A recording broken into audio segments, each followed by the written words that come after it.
Assalamualaikum warahmatullahi wabarakatuh. Kembali lagi di channel Trek Kreatif, yang pastinya channel Trek Kreatif akan memberikan video-video edukatif yang pastinya akan menambah wawasan kepada Anda semua. Baiklah, pada materi baru di KD 3.4 kita masuk materi terakhir di semester ganjil, yaitu tentang pengelolaan sumber daya dalam penyediaan bahan pangan, bahan industri, serta energi baru dan terbarukan di Indonesia.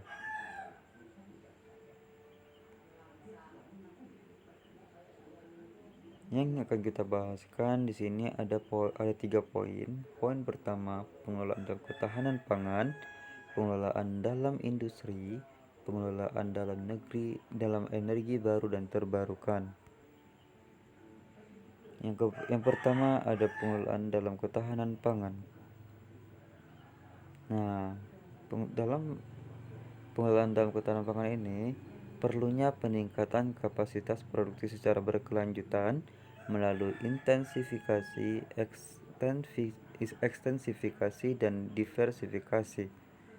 Kemudian yang kedua, diperlukannya revitalisasi industri hulu produksi pangan seperti benih, pupuk, pestisida, alat dan mesin pertanian. Kemudian adanya revitalisasi industri pasca panen dan pengelolaan pangan.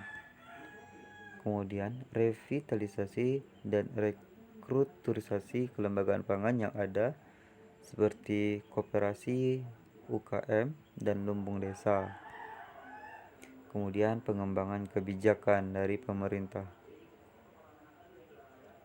Ini merupakan strategi dalam pembangunan ketahanan pangan. Kemudian dalam sistem ketahanan pangan terdapat namanya sistem ketersediaan. Kemudian ada akses pangan, dari mana pangan itu diproduksi, kemudian dari kemana pangan ini akan diproduksi. Kemudian ada penyerapan pangan. Kemudian yang ketiga ada faktor-faktor yang mempengaruhi ketahanan pangan. Yang pertama, lahan. Lahan sangat mempengaruhi dalam ketahanan pangan, karena jika tidak ada lahan maka pangan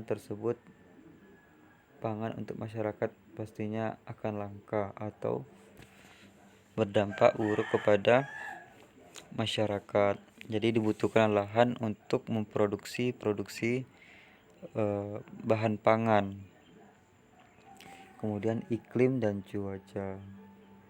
Iklim di suatu negara atau cuaca sangat diperlukan dalam ketahanan pangan. Fungsinya sebagai pengontrol atau sebagai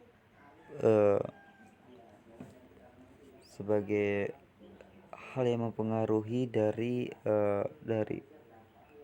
pangan tersebut. Misalnya kita mempunyai lahan. Nah, lahan tersebut kita tanami sawah atau padi. Nah, padi ini tumbuh dengan iklim yang seperti apa, cuaca yang seperti apa. Nah, maka itu iklim dan cuaca itu sangat diperlukan. Kemudian teknologi ini berfungsi untuk memproduksi dari bahan pangan tersebut. Misalnya seperti padi diolah menjadi beras, itu dibutuhkan teknologi. Begitu juga jagung. Jika jagung ini mau diproduksi jadi bahan apa, misalnya seperti mau popcorn, pasti dibutuhkan teknologi. Kemudian ada yang lainnya lagi, seperti misalnya gula ini sumber bakunya dari tebu. Nah, sebelum menjadi gula dia diproduksi dengan menggunakan teknologi. Kemudian infrastruktur. Setelah itu ada pengelolaan bahan industri. Nah, di bidang industri itu ada namanya industri barang dan industri jasa.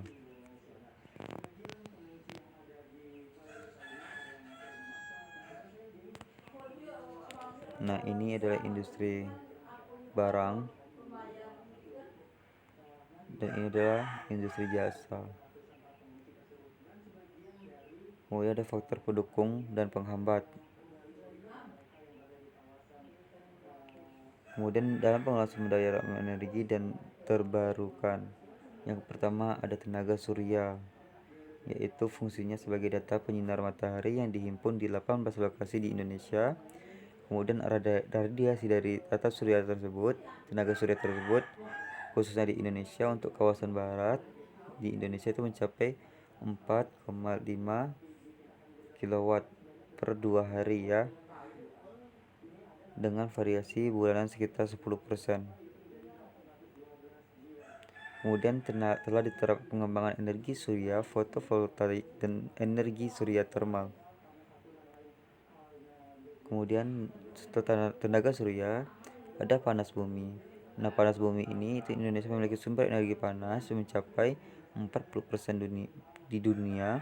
Kemudian pemanfaatan yang baru mencapai 1,189 megawatt atau sebesar 4% dari potensi yang ada. Kemudian ada Indonesia melakukan perjanjian kerjasamanya dengan pemerintah Selandia Baru. Nah, kemudian kebijakan energi nasional telah menargetkan sebesar 9.500 megawatt pada tahun 2025 untuk ketahanan pangan nasional. Kemudian ada biofuel. Pada biofuel itu cadangan biomas yang besar dari industri pertanian, itu seperti gula, karet, dan minyak sawit. Kemudian sumber biofuel kita diekspor karena kualitas makanan yang tinggi. Kemudian ada energi angin. Potensi pembangunan wind farm di 17 lokasi di Indonesia sebesar 960 megawatt. Dari situ dapat dihasilkan listrik 2.382 gigawatt.